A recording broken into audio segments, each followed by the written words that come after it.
Hi friends, 40,000 ரூபாய் budget செக்மெண்ட்டுக்கு sale பண்ண Samsung Galaxy A55 5G இந்த ஸ்மார்ட் ஃபோன் இப்போதைக்கு 25,000 ரூபாய் செக்மெண்ட்டுக்கு சேல் ஆகுது. இந்த பட்ஜெட் செக்மெண்ட்டுக்கு இந்த ஸ்மார்ட் ஃபோன் வாங்கலாமா? இதோட ப்ளஸ் அண்ட் மைனஸ் ரெண்டுமே இந்த வீடியோவில் பார்க்கலாம். வாங்க ஆரம்பிக்கலாம். பாக்ஸ் பேக்கேஜிங் பொறுத்த வரைக்கும் ரொம்பவே சிம்பிளாக ரொம்ப ஸ்லிம்மான பேக்கேஜிங் அப்படின்னு சொல்லலாம். பாக்ஸ் ஓப்பன் பண்ணிங்க அப்படின்னா உள்ளாடி சார்ஜர் வைக்கல.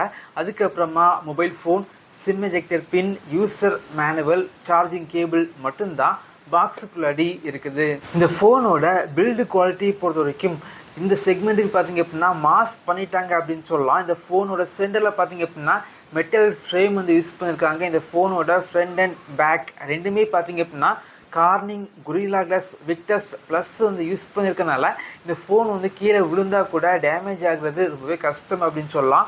அது மட்டும் இல்லாமல் இந்த ஃபோனுக்கு IP67 ரேட்டிங்ஸ் இருக்கனால ஃபோனில் தண்ணி பட்டால் கூட ஃபோன் டேமேஜ் ஆகாது. பில்டு குவாலிட்டி நல்லா இருந்தாலும் இந்த ஃபோன் பார்த்திங்க அப்படின்னா கையில் வச்சு யூஸ் பண்ணும்போது செம்ம கம்ஃபர்டபுளாக இருக்குது. ஆனால் கொஞ்சம் வெயிட்டாக ஃபீல் ஆகுது. அந்த வெயிட் மேனேஜ்மெண்ட் கொஞ்சம் பெர்ஃபெக்டாக பண்ணியிருப்பாங்க அப்படின்னா கொஞ்சம் பெட்டராக இருந்திருக்கும். இந்த ஃபோனில் இன்டிஸ்பிளே ஃபிங்கர் பிரிண்ட் சென்சர் இருக்குது. அதே போல் 6.6 இன்ச்சஸில் full HD plus AMOLED panel use பண்ணியிருக்காங்க. 120 Hz ரிஃப்ரெஷ் ரேட் இருக்குது. டிஸ்பிளே குவாலிட்டி இந்த செக்மெண்ட்டுக்கு ரொம்பவே நல்லா இருந்தாலும் டிஸ்பிளே சுற்றி பெசல் கொஞ்சம் அதிகமாக இருக்கிறது இதோட சின்ன ஒரு நெகட்டிவ் அப்படின்னு சொல்லலாம். இந்த ஃபோனை நான் யூஸ் பண்ணி பார்த்த வரைக்கும் கால் குவாலிட்டியே ரொம்பவே நல்லா இருக்குது. மேலே டாப்பில் ஒரு மைக் இருக்குது, கீழே பாட்டமில் 2 மைக் இருக்கனால கால் குவாலிட்டி இந்த ஸ்மார்ட் ஃபோனில் அட்டகாசமாக இருக்குது. அது மட்டும் இல்லாமல் இந்த ஃபோனோட ஸ்பீக்கரோட குவாலிட்டியும் இந்த செக்மெண்ட்டுக்கு எதிர்பார்க்கவே இல்லை, கொஞ்சம் பெட்டராக இருக்குது. இந்த ஃபோனை நீங்கள் ஃபஸ்ட் டைம் ஆன் பண்ணும்போது யூசர் இன்டர்ஃபேஸ் பார்த்திங்க அப்படின்னா ரொம்ப நீட்டாக இருக்குது அப்படின்னு சொல்லலாம்.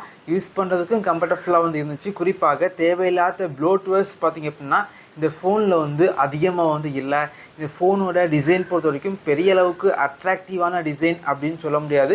குவாலிட்டி வைஸ் பார்க்கும்போது இந்த செக்மெண்ட்டுக்கு ரொம்பவே நல்லா பண்ணியிருக்காங்க. இந்த ஃபோனோட கேமரா பொறுத்த வரைக்கும் பேக் கேமரா 50 மெகா பிக்சல் கொண்ட மெயின் கேமரா, 12 மெகா பிக்சல் கொண்ட ultra wide sensor, 5 mega pixel கொண்ட மேக்ரோ யூஸ் பண்ணியிருக்காங்க. ஃப்ரண்ட் கேமரா 32 மெகா பிக்சல் கேமராவை யூஸ் பண்ணியிருக்காங்க. ஃபோட்டோஸ் எல்லாம் பார்க்கும்போது பார்த்திங்க அப்படின்னா ரொம்ப கிளியராக இருக்குது அப்படின்னு சொல்லலாம். குறிப்பாக ரொம்பவே நேச்சராக இருக்குது அப்படின்னு சொல்லலாம். ரொம்ப எக்ஸ்ட்ரா பூஸ்ட் பண்ணாமல் ஃபோட்டோஸ் பார்த்திங்க அப்படின்னா பார்க்குறதுக்கு நேச்சராக இருக்குது. அது மட்டும் இல்லாமல் வீடியோஸ் பார்த்திங்க அப்படின்னா ஓரளவுக்கு டீசெண்டாக இருக்குது. ஸோ என்னை பொறுத்த வரைக்கும் கேமரா இந்த செக்மெண்ட்டுக்கு நல்லா இருந்தாலும் ரொம்ப பெரிய அளவுக்கு எதிர்பார்க்க முடியாது அப்படின்னு சொல்லலாம். ஸோ நான் எக்ஸ்பெக்ட் பண்ண அளவுக்கு கேமரா இல்லை. இந்த ஃபோனில் ஸ்னாப்ட்ராகன் இல்லை அப்படின்னா மீடியாடெக் சிப்செட் யூஸ் பண்ணியிருப்பாங்க அப்படின்னா இன்னும் கொஞ்சம் பெட்டராக இருந்திருக்கும். ஆனால் சாம்சங்கோட எக்ஸினாஸ் 1480 சிப்செட் யூஸ் பண்ணியிருக்காங்க. டேட்டோட யூசேஜுக்கு நல்லா தான் இருக்குது. ஆனால் ஹெவியான யூசேஜுக்கு பார்த்திங்க அப்படின்னா லைட்டாக ஹீட் ஆகுது அப்படின்னு சொல்லலாம். இது ஒரு நெகட்டிவ் அப்படின்னு சொல்லலாம். அது மட்டும் இல்லாமல் இந்த ஃபோனில் 5000 mAh உள்ள பேட்டரி யூஸ் பண்ணியிருக்காங்க. 25 வாட்ஸ் ஃபாஸ்ட் சார்ஜிங் சப்போர்ட் இருந்தாலும் பாக்ஸில் சார்ஜர் இல்லாதது ஒரு நெகட்டிவ். என்னை பொறுத்த வரைக்கும் இப்போ இருக்க மார்க்கெட்டில் 25,000 ரூபாய் பட்ஜெட் செக்மெண்ட்டுக்கு உள்ளாடி கண்டிப்பாக சாம்சங் ஸ்மார்ட் ஃபோன் தான் வாங்குவேன். குறிப்பாக எனக்கு பில்டு குவாலிட்டி ரொம்பவே நல்லா இருக்கணும் அப்படின்னு எதிர்பார்ப்பீங்க அப்படின்னா இந்த ஃபோன் ஒரு பெஸ்ட்டான சாய்ஸாக இருக்கும். இதே போல வீடியோஸ் நீங்கள் பார்க்கணும் அப்படின்னா நம்முடைய சேனலை சப்ஸ்கிரைப் பண்ணி உங்களுடைய சப்போர்ட்டை பண்ணுங்கள். தேங்க்யூ ஃப்ரெண்ட்ஸ், தேங்க்ஸ் ஃபார் வாட்சிங்.